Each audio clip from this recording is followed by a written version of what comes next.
Today on the World Triathlon Podcast, we open with good news following the confirmation that the Tokyo Olympic and Paralympic qualification periods will reopen on the 1st of May, greenlighting the World Triathlon Championship Series Yokohama and World Triathlon Cup Osaka. The decision was unanimously agreed by the World Triathlon Executive Board on Thursday, having been frozen for all of 2020 due to the pandemic. Now, in this episode, we get to catch up with one of the USA's stars hoping to book their ticket to Tokyo during that period, Kevin McDowell. In 2010, Kevin took silver in the Youth Olympic Games and bronze in the Junior World Championships in Budapest. Then in 2011, an MRI on his neck revealed a tumour and he was diagnosed with Hodgkin's lymphoma, turning his world upside down. So, March 2021, Kevin marks 10 years since that diagnosis, 10 years cancer-free. Congratulations.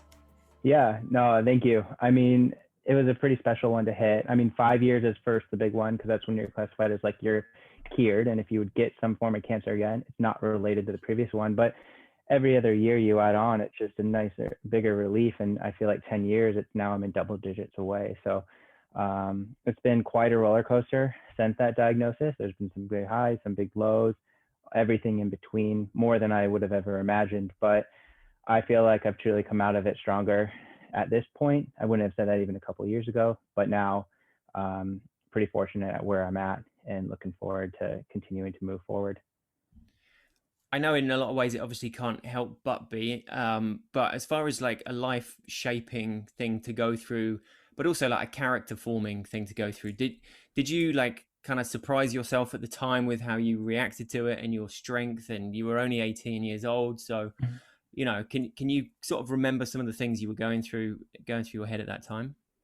Yeah, I mean, when my parents broke the news to me, it was like I was just speechless. I just remember sitting in my room, didn't even know what to think or comprehend. At that point, we didn't even know what kind of cancer it was. So at that point, it was unknown even if like I was going to be given X amount of time to like they thought I was going to live or whatnot. So once we found out it was Hodgkin's lymphoma, we were it was weird. We had like a celebration in a way because the doctors were telling me it's like, this is, if you're going to get a cancer, every cancer sucks, but this is a good one to have. You're going to go through really intense treatment, but you're going to make it out okay. We don't know how you're going to make it out. Things might change a bit, but, and the doctor's like, give me 6 months of your life. So I was like, all right, 6 months, let's do this. This is my new goal. And I went through it pretty well. I had a good mindset going through it. I felt I was really positive. To be honest, it was the years after that really affected me more. And those the people close to me would actually know, because I was really positive going through it. Almost in a way, I didn't let myself accept going through cancer what I had gone through. So I then dealt with that the years down the road when I was trying to come back. And I just honestly thought, I'm going to go through these intense 6 months of chemo and then I'm going to be fine. I'm going to be back racing in a few months' time, be back to myself, still better than ever. And that's not the case. I mean, doctors kind of knew it would take me longer, but I was like, nah. I know what I can be capable of. I can do this. So I'd say it's more later. So you have the news that it's Hodgkin's and it's one of the more treatable ones and that it's a 6 month period. And I suppose, you know, after the news, that's you thinking, okay, so I can come to terms with this a little bit and start to feel confident about eventually getting back to racing. But then the treatment's finished and you realize presumably you're actually still a long way away from getting back to that condition. Yeah, and I'd say it wasn't even until like recent years where I fully accepted and realized how much damage that had done to me too, going through all those treatments. I mean, I lost a ton of weight, completely changed my body.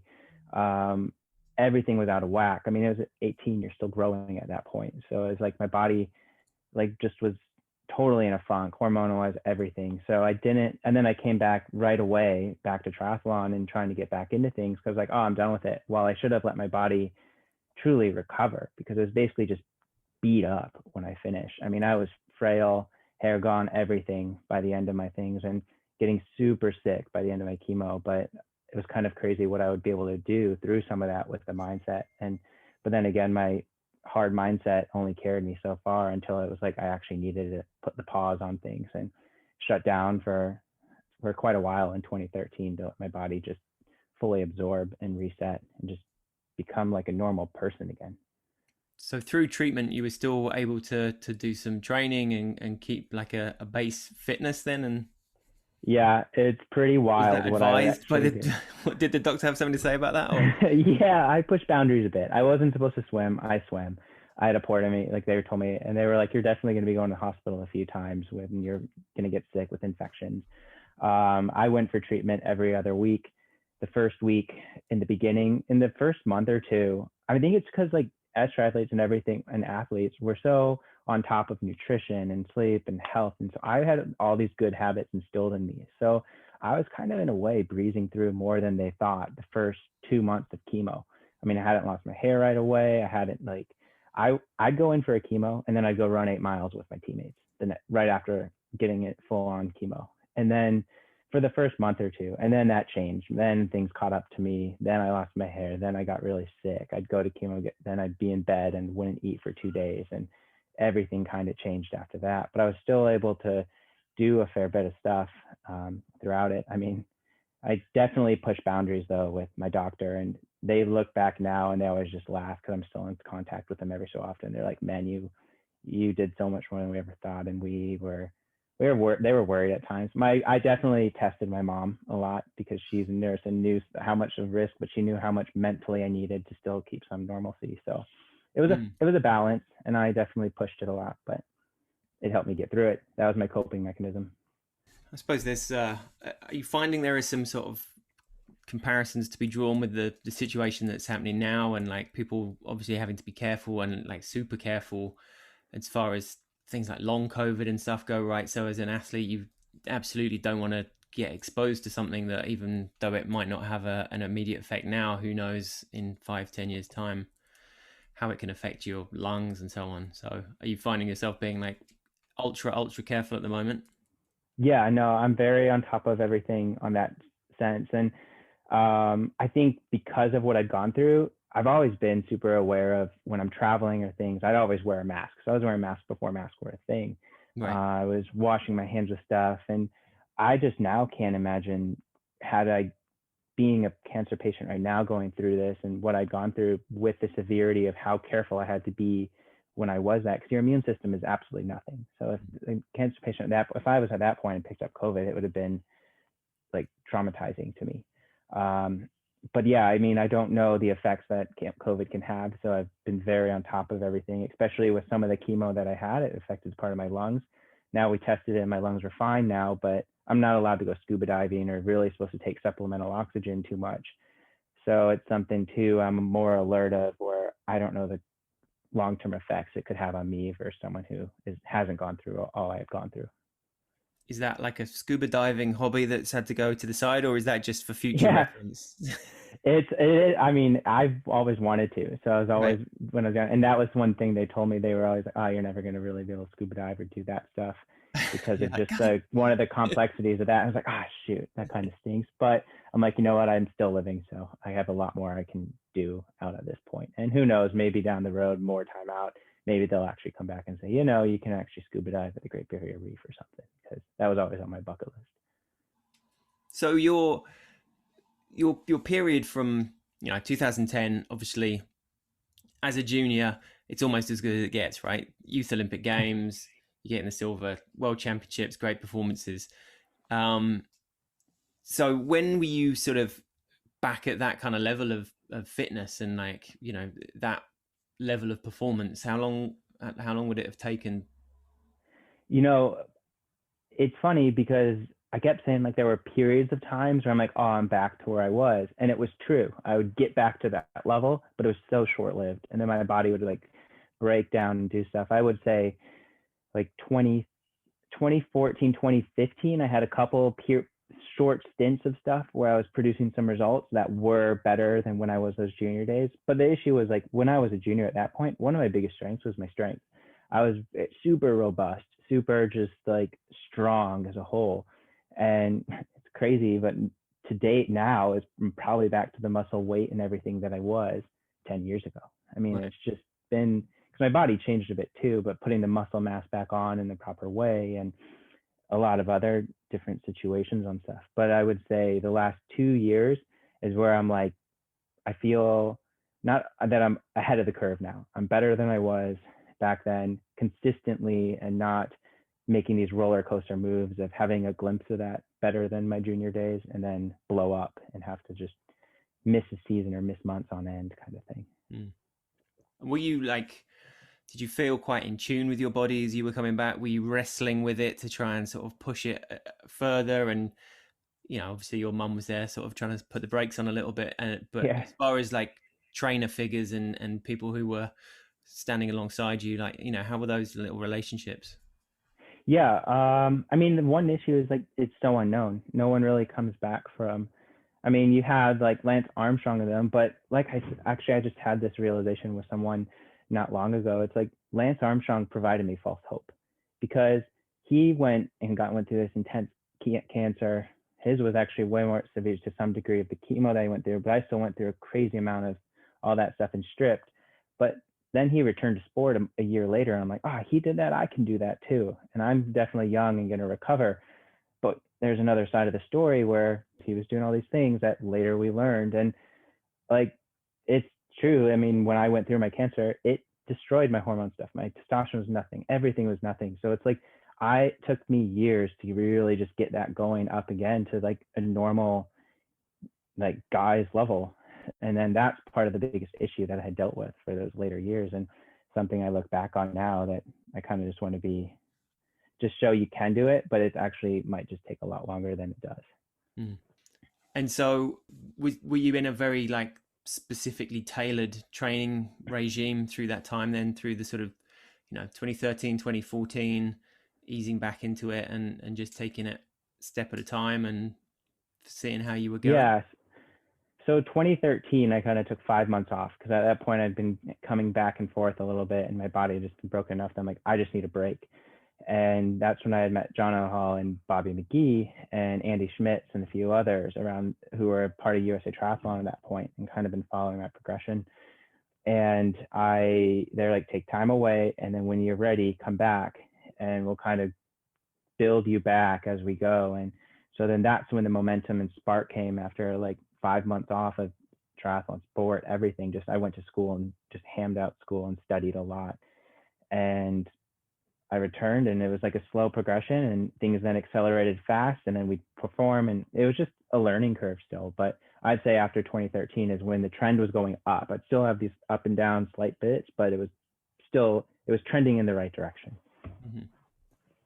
Yeah. So building back up to sort of top level elite racing and then getting some great World Cup results in kind of 2015, right? And then from there to 2019, some really solid World Cup podiums and then obviously earlier this year, just last month, got the news that again, like, you know, on the US team, right? So that was a great start to the year and able to put a lot of uncertainty of last year finally to rest and kind of focus on the task in hand a little bit. Are you feeling now that is it's time to really look ahead now? Yeah, no, I'd say this last year, I'd say I had a really like rough 2019 was like a turning point year for me, I would say. I ended up getting an injury and had to take some time away and then build back up. And things were actually then progressing really well, but it made me really think of like the purpose of why I like triathlon, what I want to do. And like, do I really want to do this? Made me question a lot and like which athletes you have. But then I was like, is this meant for me? I'm like, no, I want to do this. I love this. I enjoy this. It's not a burden for me to go out and do this stuff. And I do want to see, I'm not done yet. I want to see what I can actually do because I haven't reached where I'd always envisioned myself and being. So then I had a really rough go at the Olympic test event in Lausanne. And then I was like, oh man, and kind of took a step back and raced some World Cup races at the end of the year and got this momentum going. And from then on, things kept progressing and got consistency on my belt. Because that was one thing I really lacked, is consistent training through all these years. And now I've been able to just lay down this brick and foundation and training. So I would say going into this year, I'm ready to make the next jump.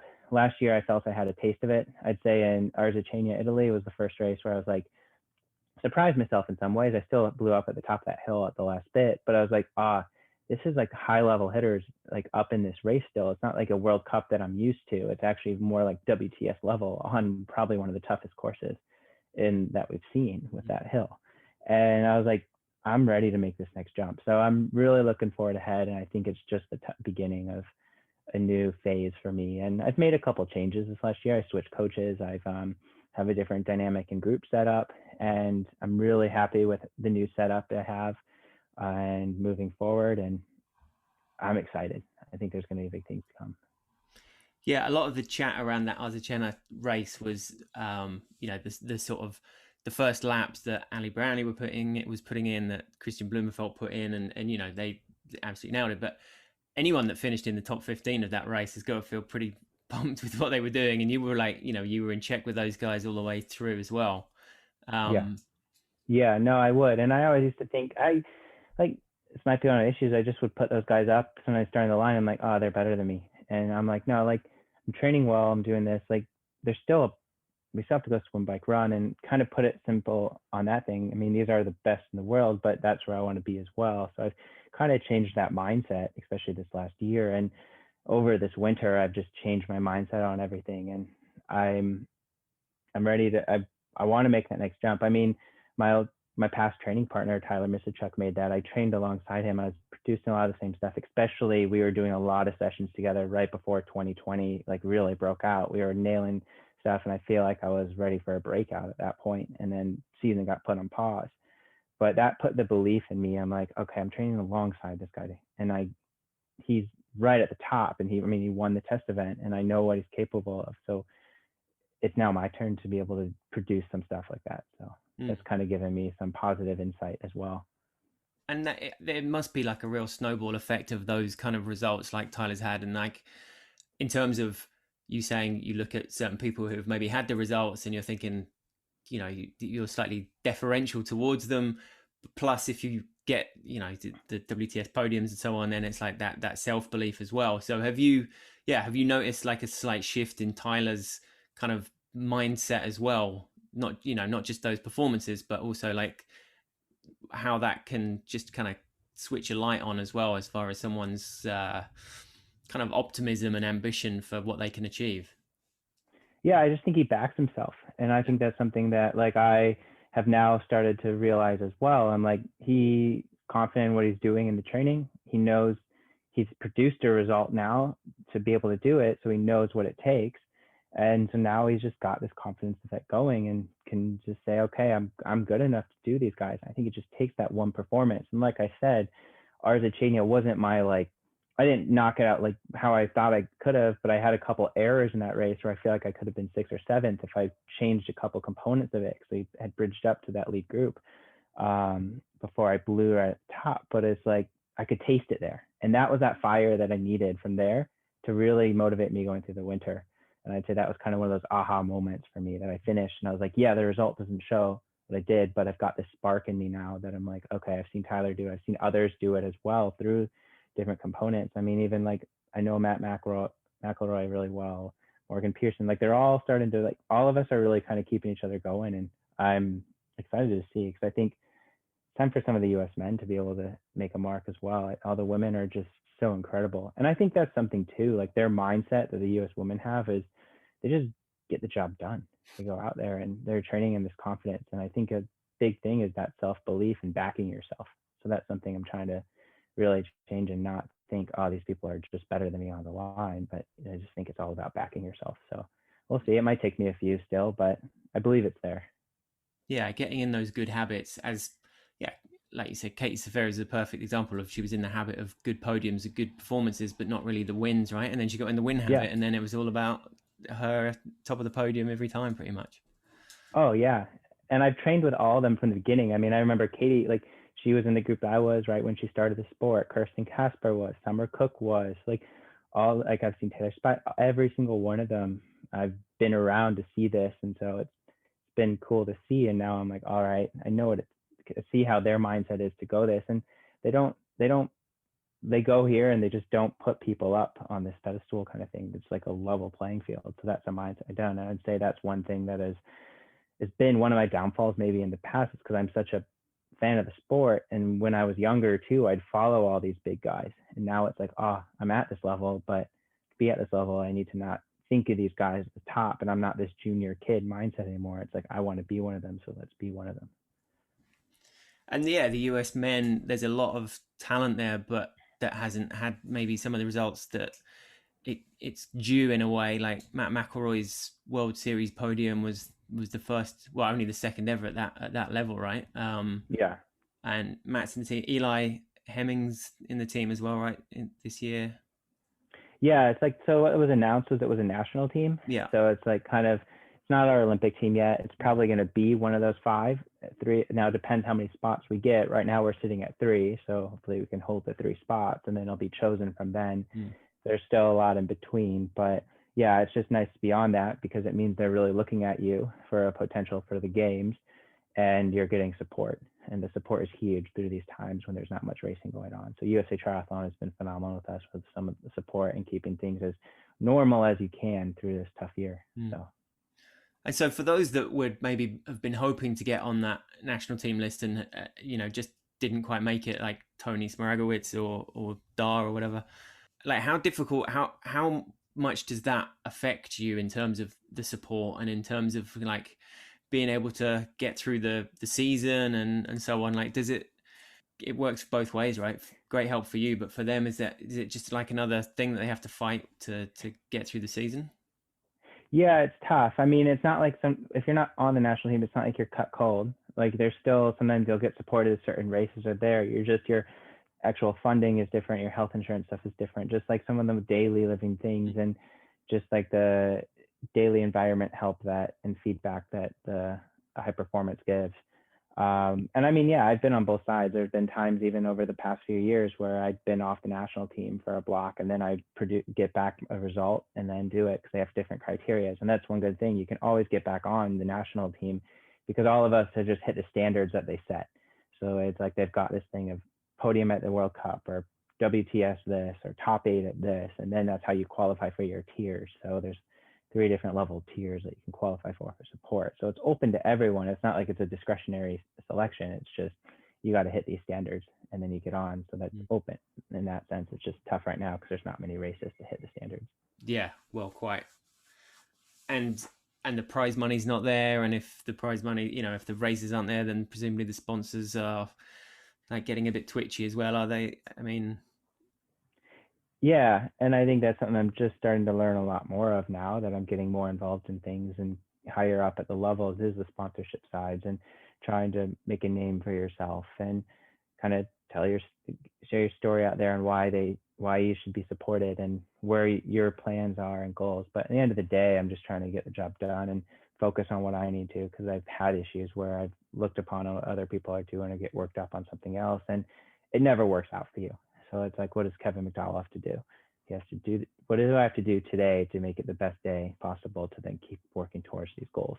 And that mindset shift has really helped me and change some of my directions on where I'm going as well. So.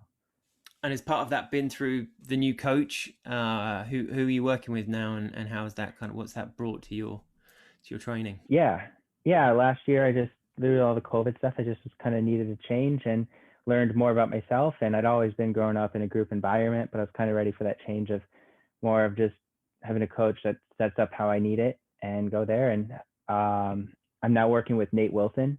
So it's actually Flora Duffy's coach as well, one of her coaches. And that's kind of how I learned about it. I knew I needed a change. So I did some interviewing through a couple of different people and talked with him and we instantly connected. And I liked what he had to say. He really based in Girona right now, works with EF Pro Cycling. So he's a cycling coach and I knew my cycling has to keep getting improved and he knows the side of the running as well. And I've got a good network in Colorado Springs that I have a couple people we've resourced for the team. And then the one thing I wanted was flexibility to hop in with different groups or people at times of training camps. So I was in Arizona training with Matthew Sharp and Ian O'Brien's group was there. So Matt McElroy was there and a couple others. And then when I'm in Colorado, I might go up and hang out with Morgan, do some training there. It just gives me this flexibility or some other international people if I'm at different places at different races. And I just kind of was looking for a change and the stimulus has been awesome. And he's changed my perspective on different aspects of the sport and brought a different side to it. He's young, but he understands it because he's been working alongside Flora and he's like has a lot of pressure working with Flora because Flora is going for Olympic gold. She's 2-time world champion and all these other academics. So it's like, and he was at all the races last year, so he kind of starts to see what you need, and he's very data driven, which I like. And so he's been able and to look at my data, because I've been collecting stuff since I've gotten back in the sport in 2012. So he was able to like download everything to see where do we have to go, what are strengths, what are weaknesses, where do we go. So it's cool because he just has provided this like, oh, there's still so much untapped potential here. And that excited me too, because he's like, there's these easy, low hanging fruits that I can fix, that we can move forward. So he's been that crunching got the me numbers excited. that you've always had, but haven't necessarily like processed in the same way. Is that? Yeah, it's just time for a different stimulus. And I think sometimes like you do the same training regimens and same plans, and my body, it's just time to change a stimulus. So that's kind of where I looked at it, and what he's provided to me, and built some confidence in me in different ways. Some of the sessions definitely, it's just totally different, but also a lot of the same mindset. And one thing for me is I'm such a routine guy. So he's created this routine and got this pattern going. We've developed this momentum. So it's been awesome in that sense. How much So does I it? need just, How much does an athlete like you discuss like in race tactic as well with a coach? You know, is that sort of one of those things that you could drum up 100 different scenarios and they may well never actually materialize anyway, or just things like, so for example, another race in Sardinia, the 2018 World Cup, where again it was you and Ali and Justus yeah, flag, right? There's an amazing yeah, photo of the three of you shoulder to shoulder. I don't know if you've seen that picture of you both, you all three sort of bounding down, and you obviously like made a real hit for the line. Like maybe went a bit early, then they kind of a little early. Yeah. they caught you I up. thought I was closer to the line than I was, and I didn't realize. I was like, Right. "Oh shoot, I'm a little further than I thought." But I was feeling good, and I the motorbike I'd went, and I was like, "Oh, that can be a draft because we were going to a wind as well, so maybe I can take advantage of this motorbike and go." But then I realized I was like, "Oh, I'm a little further out of the line than I thought when this turn came up." So Right. I I burnt one match too early, but it gave me that confidence. And one thing that I saw, and that was like, okay, it broke my mindset of being like, is like, again, like Alistair is this big guy, but I was like, oh, I can race him, I can beat, like, put myself in amongst it. I didn't beat him that day, but it gave me like, I wasn't afraid of him. And typically I would like back off on him or something, but I was like, I'm not afraid of this Yeah. guy. It was a mindset shift that kind of changed. And so actually, yeah, I mean, yes, in hindsight, you maybe went a bit early, but you went early for the right reasons. You saw that opportunity. You saw like there was, the wind and the bike might have broken it, and you just thought you were a little closer to the finish line than you were. So, I guess when you say like tactics, it hasn't been something that I've discussed too much because I've never really been someone at the front of the races.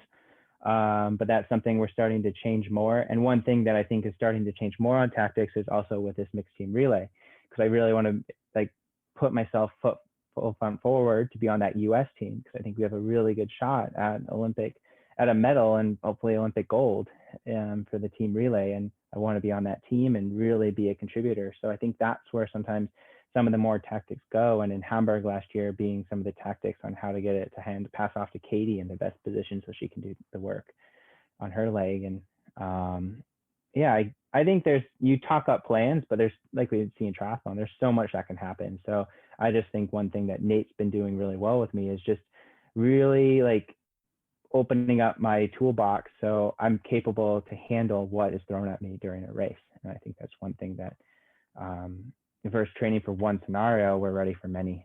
So that's kind of been fun on these low key races too. Like last weekend, I did that race in Claremont, and I'd never really been one who had power in the race. And this one, I had some more control and trying to do things. And I messed up a couple of tactics, I ended up second, but I learned a lot from it actually, and going to go into that for next weekend and just gaining more experience, kind of being at the front of a race and usually trying to just hang on.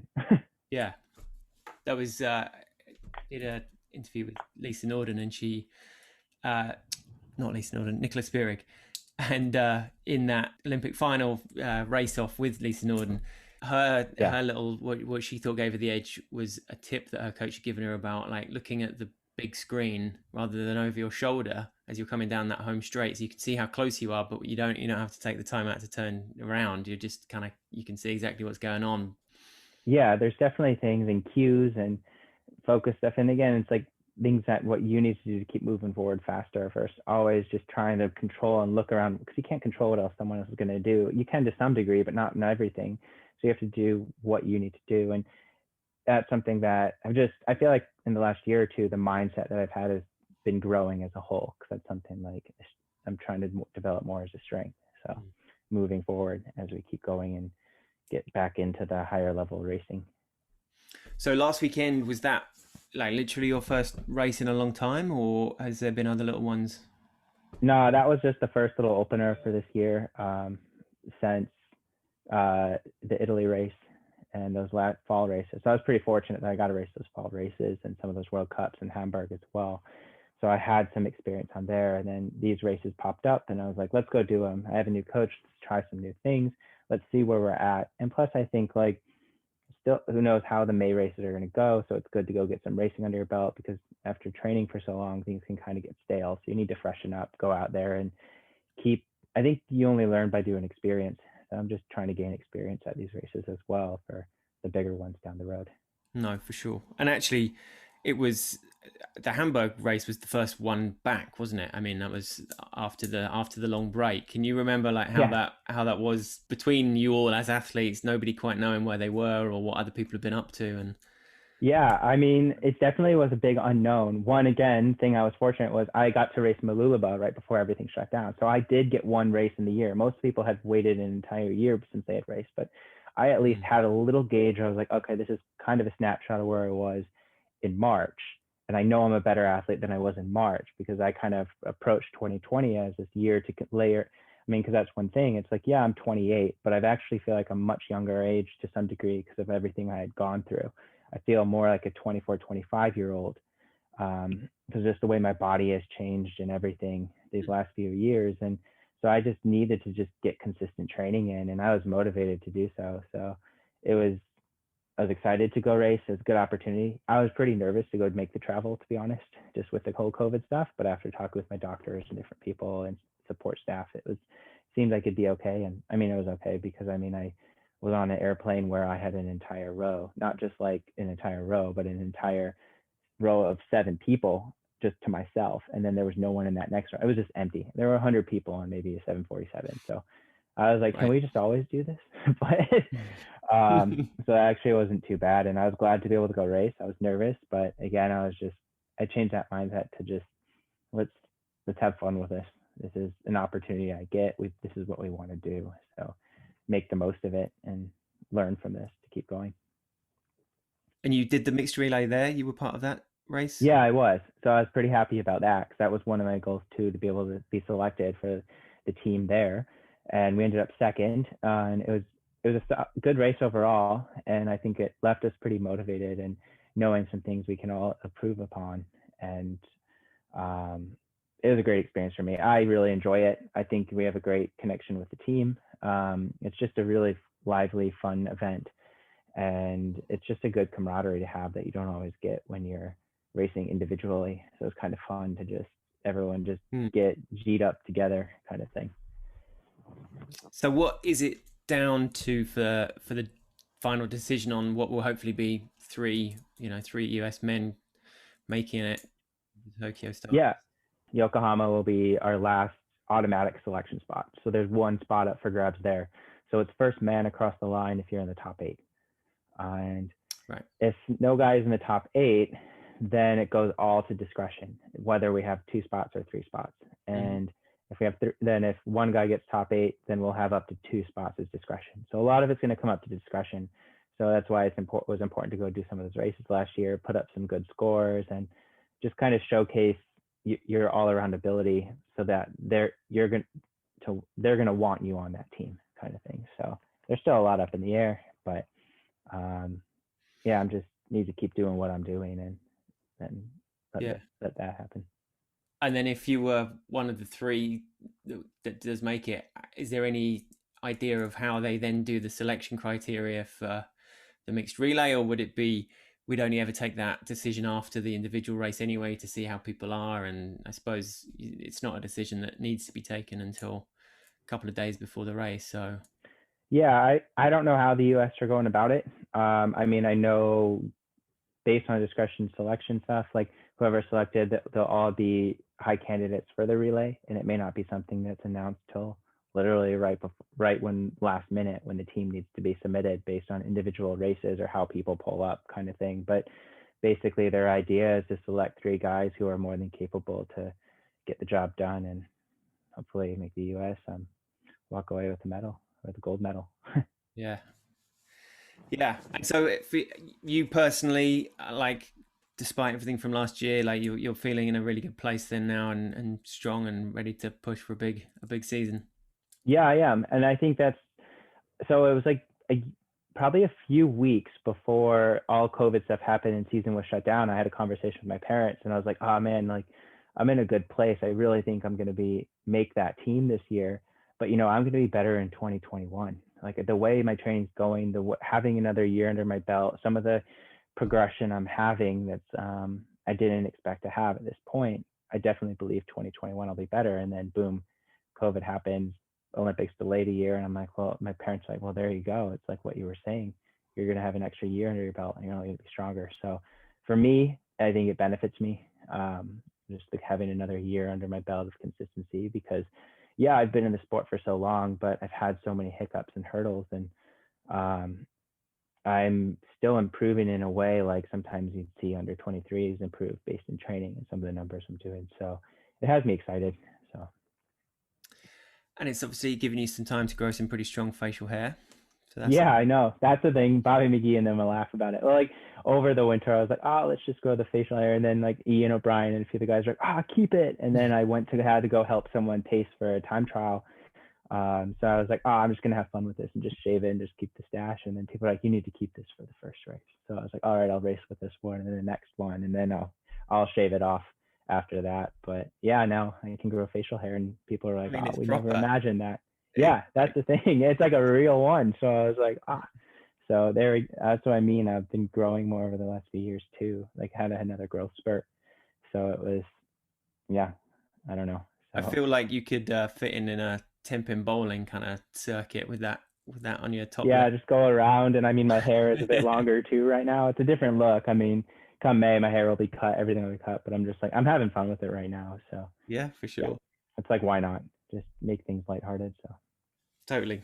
When you and Tyler were training together, then was there a fair bit of that going? Because I know he likes to get a bit experimental with the hair. And yeah, he's funny because like now after leaving, he's like, oh man, if you were still with us and everything trained with us, I would totally have the clippers and be able to do a lot with that. But it's like, because yeah, he gets all into that. But no, it was more just a thing. I was like, it's just in Arizona, and I was like, let's just see what happens. So how do you feel lining up for that kind of race? That obviously the pressure is on you to perform the way you want to, or to put things into place that you have been working on, right? But I mean, how are you normally on a big World Cup start line, for example? Do you get like a bit nervy beforehand, or are you sort of laser focused kind of approach? I think I'm getting better. I used to get a bit nervy, but honestly, once I'm on the line, I always joke, I'm like, the worst part's done, the warm up. Cause it's just like, I just find the warm up sometimes the most stressful, cause it's like all these little pieces. It's like, getting your bike checked in, there's all these moving components and this and that, and there's opportunities for things to go wrong or different kind of stuff. But once you're on the line, you're like, it's all done. I'm warmed up. I'm ready. Let's go, kind of thing. So usually I'm fidgeting with my goggles a lot, but no, I'd say once I'm chosen my spot on the pontoon, the nerves are kind of gone and I'm just excited. So, and that's something that's shifted over the last, I'd say, year and a half as well, kind of thing. I've gone back into that root mindset of when I was younger, just kind of just having fun with it and not overthinking everything, because that's been one of my biggest downfalls in the past too. Okay. So, and you said like physically you feel like more 24, 25-year-old as well. So as a result of what you went through, so maybe in some ways that's going to kind of extend your career, and 28 is the sort of magic age range, more or less, isn't it, for what you would maybe see most triathletes kind of peak performances over. Yeah. But maybe this is like an opportunity to just stretch that by another 4 years. And yeah, no, I think it is, because I mean, at 26 I grew again. I grew another like half an inch, and then I put on put on a lot more muscle mass, and everything that kind of that final growth phase you do when you're maybe like 22, 23, I did at 26. And I think a part of that is from the cancer I'd gone through that period of time was still when you're going through puberty and still growing and finishing off everything. And I think that just delayed everything. And then my return to sport too fast just continued to prolong that to my body to really properly reset and grow. So I think until when I was 26 is when I really let my body be able to reset.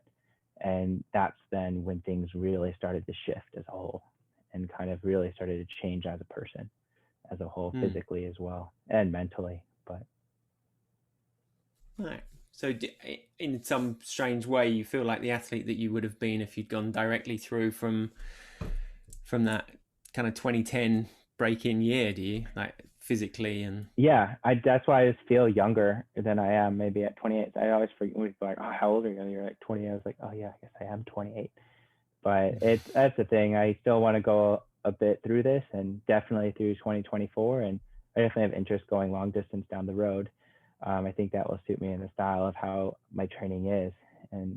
But yeah, I'm excited. I have another spark in me that maybe I was lacking for a little bit on and off through these last years. So great. And yeah, well, good luck in Sarasota. It's presumably quite a flat course, is it? Just one that you can just kind of kick into and do your thing? Yeah, it's not too exciting. So, I mean, I'm now at a phase where I definitely like more challenging courses, more, especially hillier courses, like that kind of style suits me a lot better. But it's like, you got to be prepared for anything. So, I mean, I'll just be ready for this, and it's all right if it's just laps around this little pond. So it's a little more exciting than Sarasota, because I would say, I mean, Claremont, because I'd say Claremont is probably the most basic course you can get in triathlon with an out and back setup and a big 180. So. All right, great. Well, yeah, have a good one, and let's hopefully see you on the start line in May then. Yeah, let's hope so. So I'm looking forward to it. So thank you for the time. Great, thanks, man. Great to speak to you. Don't forget that on 20th of May, you can watch all of the action from the World Triathlon Winter Championships in Andorra for free on triathlonlive.tv.